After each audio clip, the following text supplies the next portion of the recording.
हाय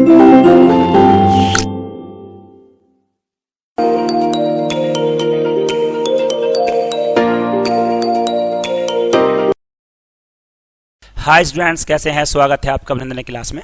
हम लेकर के आए हैं अध्याय नंबर 21, दादी माँ। जी हाँ, ये दादी माँ कौन होती हैं? ये हमारे पापा की मम्मी जो होती हैं वो दादी माँ होती हैं, है ना, जिसे हम ग्रैंड मदर भी कहते हैं। तो प्यारे बच्चों, आज हम बात करेंगे उस माँ की जो हमारे पापा की माँ होती हैं। किस तरह की ये कहानी है, क्या इसमें देखने को मिलता है, क्या क्या हमें यहाँ पर सीखने को मिलेगा, कौन इसमें आता है और कौन इसमें जाता है, वो सब इसके माध्यम से पता चलेगा। सारांश: प्रस्तुत पाठ के द्वारा हमें एक दूसरे की सहायता करने के विषय में बल दिया गया है तथा लेखक ने अपनी दादी माँ के सरल स्वभाव से अवगत कराया है। कमजोरी ही है अपनी, पर सच तो यह है कि जरा सी कठिनाई पड़ते बीसों गर्मी, बरसात और वसंत देखने के बाद भी मेरा मन सदा नहीं तो यह अनमाना सा हो जाता है। मेरे शुभ चिंतक मित्र मुंह पर मुझे प्रसन्न करने के लिए आने वाली छुट्टियों की सूचना देते हैं और पीठ पीछे मुझे कमजोर और जरा सी प्रतिकूलता से घबराने वाला कहकर मेरा मजाक उड़ाते हैं। मैं सोचता हूं, अच्छा अब कभी उन बातों को न सोचूंगा। ठीक है, जाने दो, सोचने से होता ही क्या है। पर बरबस मेरी आंखों के सामने शरद की शीत किरणों के समान स्वच्छ शीतल किसी की धुंधली छाया न उठती है। अब देखिएगा, सारी बातें यहाँ पर ऐसी हो रही कि अभी जो है बताया जा रहा है कि इस तरह का माहौल है, इस तरह का समय है। बीसों गर्मी, बरसात, वसंत देखने के बाद मेरा मन सदा नहीं तो यह मनासा हो जाता है। मेरे शुभ चिंतक मित्र मुंह पर मुझे प्रसन्न करने के लिए आने वाली छुट्टियों की सूचना देते हैं और पीठ पीछे मुझे कमजोर और जरा सी प्रतिकूलता से घबराने वाला कहकर मेरा मजाक उड़ाते हैं। बड़ी मजे की बात है। दोस्त होते ही ऐसे हैं कि जब साथ होते हैं तो इतनी बड़ी बड़ी बातें करते कि मेरा दोस्त ऐसा है, मेरा दोस्त वैसा है, तू ऐसा है, ऐसी ऐसी बातें होती हैं। लेकिन जैसे ही वो वहां से जाता है या वो वहां से जाते हैं, पीठ पीछे वो इतनी बुराइयां करते हैं कि जिसका अंदाज लगाना भी मुश्किल हो जाता है। ठीक वैसा ही होता है। यहाँ पर आगे बढ़ते हैं। मुझे लगता है ऐसे कवार के दिन आ गए। मेरे गांव के चारों ओर पानी ही पानी हिलोरे ले रहा है। दूर के सिवान से बहकर आए हुए मोथा और साई की अंधगली घासें, गेवर और हुन प्याज की जड़ें तथा नाना प्रकार की बरसाती, अब नाना प्रकार की बरसाती, इसको पहले मैं ऊपर कर लेता हूं, घासों, यानी नाना प्रकार की बरसाती का मतलब है अनेक प्रकार की घास। ठीक है, नाना प्रकार होता है ना, प्रकार की बरसाती घासों के बीज। अब देखिए, बरसातों के बीज यानी कि वह बीज, वह पेड़ पौधे जो आप देखते हैं जो बरसात के मौसम में पैदा होते हैं, उन बीजों की बात करता है। उसी के बाद सूरज की गर्मी में खोलते हुए पानी में सड़कर एक विचित्र गंध छोड़ रहे हैं। रास्तों में कीचड़ सूख गया है और गांव के लड़के किनारों पर झाग भरे जलाशयों में। अब देखिएगा होता भी क्या है, यहां पर हो रहा है कि कीचड़ सूख गया है, गांव के लड़के किनारों पर झाग भरे जलाशयों में धमाके से कूद रहे हैं। अब बच्चे हैं, गांव के बच्चे हैं, तो गांव के बच्चे मस्ती नहीं करते तो कौन करेगा? जिसे जहां मौका मिलता है वो कर ही लेता है। और गांव के बच्चे विशेष तौर पर ऐसे कर लेते हैं, उन्हें नदियां उनके यहाँ पर होती हैं, ट्यूबवेल वगैरह होती हैं और नहाने के लिए बड़े अलग अलग जलाशय खेतों पर होते हैं, तो वहां जाकर के वो नहा लेते हैं। ठीक वैसा यहाँ पर हो रहा है। अपने अपने मौसम की अपनी अपनी बातें होती हैं। आषाढ़ में आम और जामुन न मिले। आषाढ़ का मतलब होता है प्यारे बच्चों सावन से पहले का महीना होता है। सावन से पहले आषाढ़, सावन, भादो, ये ऐसे कुछ महीने हिंदी में चलते हैं। तो जब आषाढ़ चलता है तो उस समय आम पकते हैं, खजूर पकते हैं, जामुन पकती हैं। तो उस समय में सहतूत उससे पहले पक करके खत्म हो जाते हैं, तो वो देखते हैं। तो आम और जामुन न मिले, चिंता नहीं। अगहन में चिवड़ा और गुड़ न मिले, दुख नहीं। चैत के दिनों में लाई के साथ गुड़ की पट्टी न मिले, अफसोस नहीं। पर कवार के दिनों में इस गंधपूर्ण झाग भरे जलों में कूदना न हो तो बड़ा बुरा मालूम होता है। अब देखेगा, कमाल की बात है कि मौसम के साथ अगर ये चीज न मिले तो कोई फर्क नहीं पड़ता, लेकिन अगर झाग भरे जलों में कूदना न हो तो बड़ा बुरा मालूम होता है। तो लगता है कि यार अगर हम इसमें नहीं कूदे तो सोचिए कि हमने कुछ नहीं किया है। प्यारे बच्चों, इसी के साथ में आगे बढ़ते हैं। मैं भीतर हुड़क रहा था, 2-1 दिन ही तो कूद सका था नहा धोकर खाने के लिए, दिन भर नींबू और साबु, लेकिन इस बार ऐसी चीज नहीं थी। ज्वर जो चढ़ा तो चढ़ता ही गया, ज्वर माने था बुखार, बुखार चढ़ा तो चढ़ता ही गया, रजाई पर रजाई और उतरा रात 12 बजे के बाद। अब देखिएगा, बुखार जो चढ़ा है वो सर्दी से चढ़ा है। अब कहते हैं कि सर्दी पर सर्दी लग रही है, रजाई पर रजाई डाली जा रही है, और रात के 12 बजे जाकर के बुखार खत्म होता है।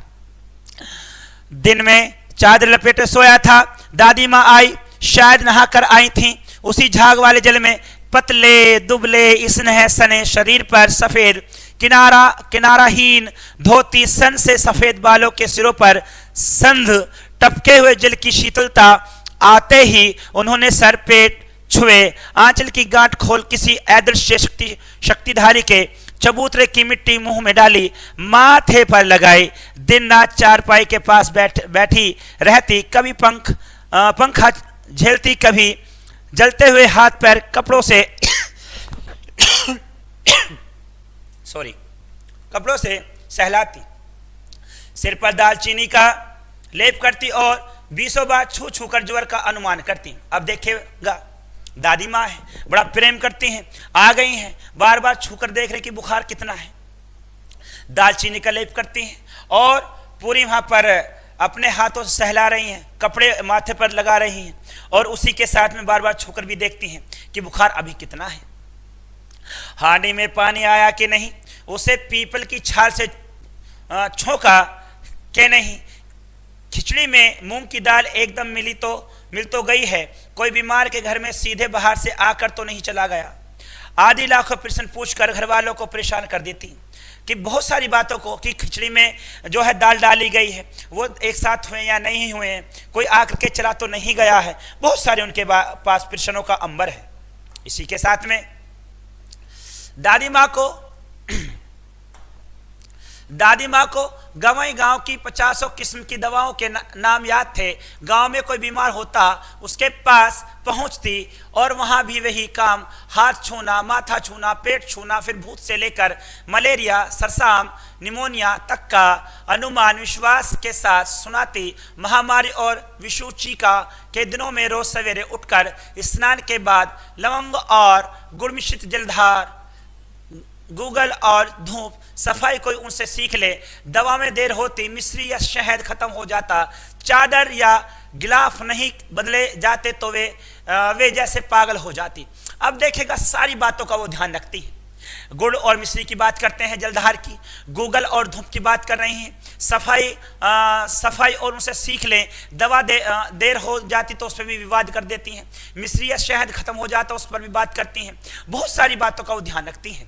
बुखार तो मुझे अभी आता है, नौकर पानी दे जाता है, मेस महाराज अपने मन से पकाकर खिचड़ी या साबू, डॉक्टर साहब आकर नाड़ी देख जाते हैं और कुनैन मिक्सचर की शीशी की तीताई के डर से बुखार भाग भी जाता है, पर न जाने क्यों ऐसे बुखार को बुलाने का जी नहीं होता। अब देखेगा, ये कहना कहा चाहते हैं कि ऐसे बुखार को बुलाने का मन नहीं करता। किशन भैया की शादी ठीक हुई, दादी माँ के उत्साह और आनंद का क्या कहना, दिन भर गायब रहती, सारा घर जैसे सर पर उठा लिया हो। पड़ोसिने आती, बहुत बुलाने पर दादी माँ आती, बहन बुरा न मानना, कार परोजन का घर ठहरा, एक काम अपने हाथ से न करूं तो होने वाला नहीं, जाने को यो सभी जानते थे कि दादी माँ कुछ करती नहीं, पर किसी काम में उनकी अनुपस्थिति वस्तुतः विलंब का कारण बन जाती थी। अब देखेगा, दादी माँ तो दादी माँ होती है, अगर सारे काम वहां पर सुचारू रूप से चल भी रहे हों और दादी माँ वहां पर ना पहुंचे तो ऐसे लगता था कि जैसे दादी माँ के ना होने से कुछ काम ही नहीं हो रहा है, जबकि वो कोई काम नहीं करती थी, उनकी उपस्थिति सबसे बड़ी होती थी।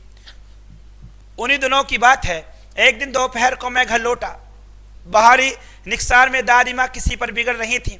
देखा पास के कोने में दुबकी रामी की चाची खड़ी हैं। सोना होगा, धन्नो रुपए म्यूं सूद के आ दे दे, तेरी आंखों में तो शर्म है नहीं। मांगने के समय कैसी आई थी, पैरों पर नाक रगड़ती फिरी, किसी ने एक पाई भी न दी। अब लगी है आजकल करने, फसल में दूंगी, अब क्या तेरी खाती दूसरी फसल कटेगी। अब देखिएगा कहने की बात आती है कि यहाँ पर सूद की बात आ जाए, जो पैसा लिया हुआ है ना, देने का नंबर आता है तो बात करते हैं फसल में दूंगी, फसल में दूंगी। फसल कई बार कट भी चुकी है, अब कितनी बार फसल आएगी। इसी के बाद दूंगी मालकिन। रामी की चाची रोती ही दोनों हाथों में आंचल पकड़े दादी माँ के पैरों की ओर झुकी। बिटिया की शादी है, आप ना दया करेंगी तो उस बेचारी का निस्तार कैसे होगा। हट हट, अभी नहा के आ रही हूं। दादी माँ पीछे हट गई। जाने दो दादी, मैंने इस अप्रिय प्रसंग को हटाने की गर्ज से कहा। बेचारी गरीब है, दे देगी कभी। चल चल चला है समझाने। अब देखेगा जिसके पैसे हो पैसों का तगादा कर रहा है, उसे पैसे चाहिए, अब वो रो रो करके मना कर देती है। अब दूसरा साथी आकर के उसका साथ देने का प्रयास करता है और कहता है कि चल चल छोड़ना, दे देगा अपने पास से, जब होंगे बेचारा दे देगा। अब ऐसी ऐसी जब बातें आती हैं तो वे कहते तू चुप कर, ऐसी कोई बात नहीं होती। मैं चुपके से आंगन की ओर चला गया। कई दिन बीत गए, मैं इस प्रसंग को एकदम भूल सा गया। एक दिन रास्ते में रामी की चाची मिली। वह दादी को पूतो फलो दूधो नहाओ का आशीर्वाद दे रही थी। अब ये कमाल की बात होती है, जब दादियाँ रास्ते से मिल जाएं, आपको भी कोई बूढ़ी अम्मा मिल जाए तो आप उनसे जब नमस्ते करते तो बहुत सारा आशीर्वाद देती हैं। कहती हैं पूतो फलो दूधो नहाओ, है ना, जीते रहो, बने रहो, भगवान तेरी उम्र लगाए, अच्छी नौकरी लगाए, अच्छी शादी कराए। तो बहुत लंबा आशीर्वाद माताएं देती हैं। तो ठीक वैसा यहाँ पर देखने को मिलता है। पूतो फलो दूधो नहाओ का आशीर्वाद दे रही थी। मैंने पूछा क्या बात है धन्नो चाची, तो उसने विवल होकर कहा उरीन हो गई बेटा, भगवान भला करे हमारी मालकिन का। कल ही आई थी, पीछे का सभी रुपया छोड़ दिया, ऊपर से 10 रुपए का नोट देकर बोली देखना धन्नो, जैसी तेरी बेटी वैसी मेरी। 10-5 के लिए हंसाई न हो, देवता है बेटा देवता। अब लीजिएगा, जहां पर उधर एक तरफ उनकी तरफ से बार बार कर्जे की बात हो रही थी, अब हंसाई की बात वहां पर होने लगी है। इसी के साथ में उस रोज तो बहुत डांट रही थी। मैंने पूछा, अब देखेगा जहां एक रोज डांट रही थी, अब आई और बोली कि सारा पैसा मैंने छोड़ दिया, ऊपर से 10 रुपए और दिए, जैसी तेरी बेटी वैसी मेरी बेटी। इतनी बड़ी बात कह दी है। अब कहता है यहाँ पर सुनने वाला, उस रोज तो बहुत डांट रही थी। मैंने पूछा, वह तो बड़े लोगों का काम है बाबू, रुपया देकर डांटेगी ना तो लाभ क्या। मैं मन ही मन इस तरह पर हंसता हुआ आगे बढ़ गया कि मैंने जब उनसे पूछ लिया कि उस दिन तो बहुत कुछ कह रही थी, लेकिन अब वो कहते वह तो बड़े लोगों का काम है बाबू, रुपए देकर डांटेगी ना तो लाभ क्या। मन ही मन इस तरह से मैं हंसता हुआ निकल गया। छोड़ो, जो हुआ सो हुआ। किशन के विवाह के दिनों की बात है।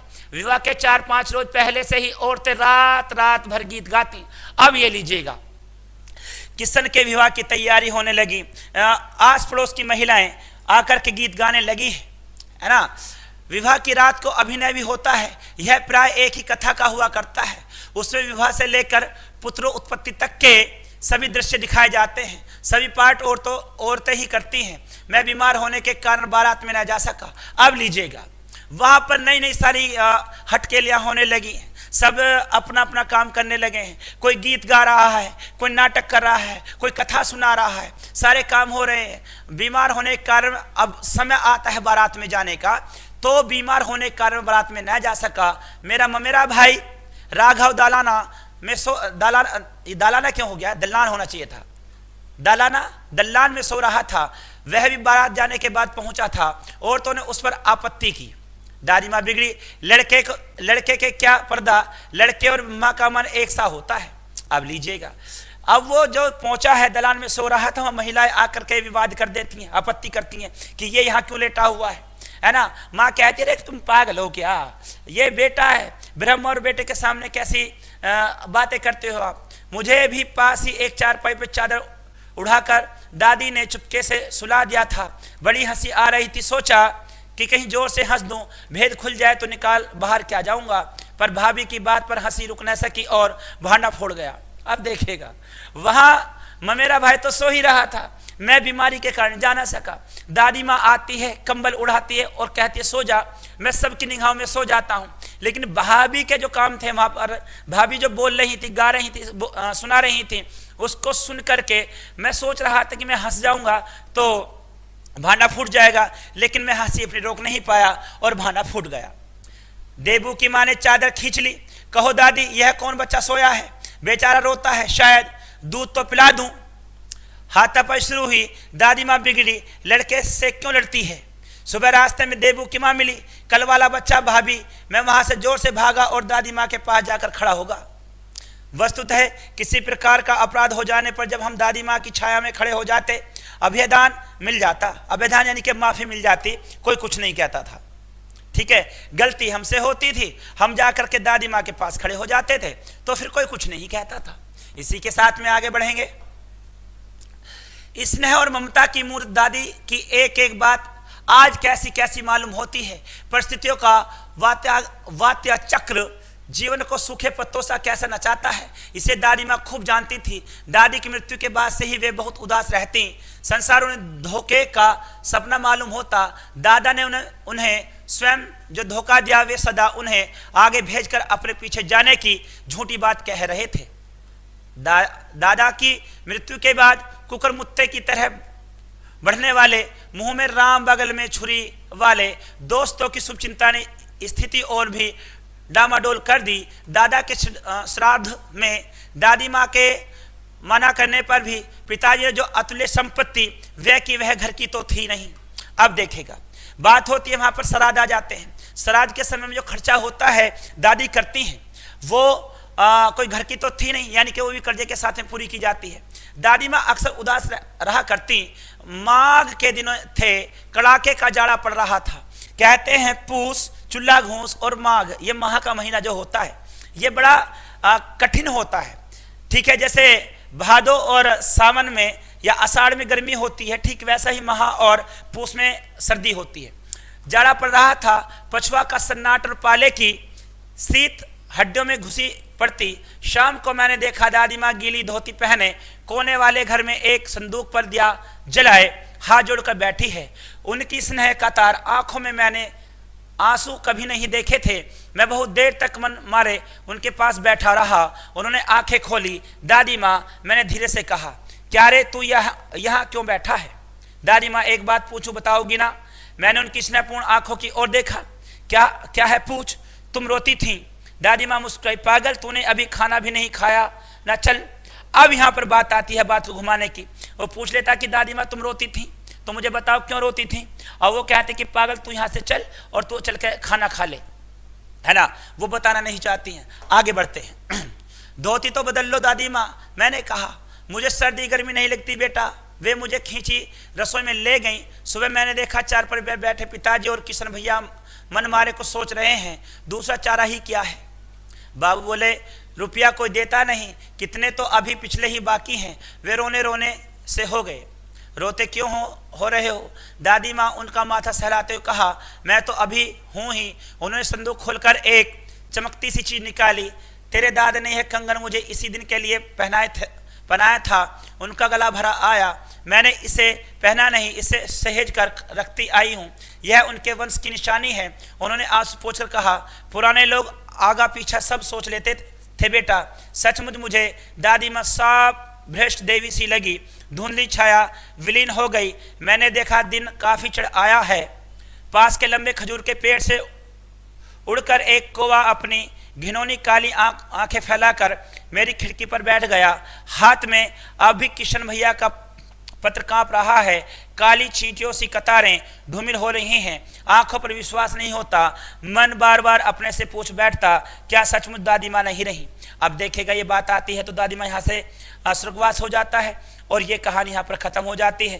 कहने का तात्पर्य यह है, जब अपने बड़े पुरानी बातों को सोचकर और आगे की योजना बनाकर पहले से ही रखते हैं तो वो आगे चलकर उनके काम आ ही जाती है। तो प्यारे बच्चों, हमें भविष्य का इंतजार करना चाहिए, लेकिन भविष्य को किस तरह से हमें रखना है अपना, उनको भी संजोकर उन सपनों को रखना चाहिए और अपनी योजनाओं को बनाकर पहले से तैयार हमें रहना चाहिए। इसी के साथ में यह अध्याय आपका खत्म होता है। हम बढ़ते हैं शब्द अर्थ की तरफ। शब्द अर्थ अनमना, यानी कहते ना अनमना सा हो रहा था, उदास, अधगली, आधी गली हुई, सरसाम, मूर्छा, वात्या चक्र, बवंडर, पांखे, पंख, लाई चावल का भुना हुआ, दाना, तीताई, कड़वाहट, पनरोजन, समारोह, डावाडोल, अधीर, धूमिल, क्षीण, प्रतिकूलता, अनुकूल न होने की स्थिति, संध, नया, विशोचिका, हेजा, शाप, भ्रष्ट, शापित या शीत, शीतल, अदृश्य, ओझल, उत्साह, उमंग, विह्वल, खुश, विलीन, अदृश्य और निस्तार, छुटकारा। तो प्यारे बच्चों, ये था आपका शब्द अर्थ। इसी के साथ ये आपका चैप्टर खत्म होता है। हम लेते हैं आपसे विदा, मिलते हैं फिर कभी अगली क्लास में। तब तक के लिए गुड डे, गुड लक।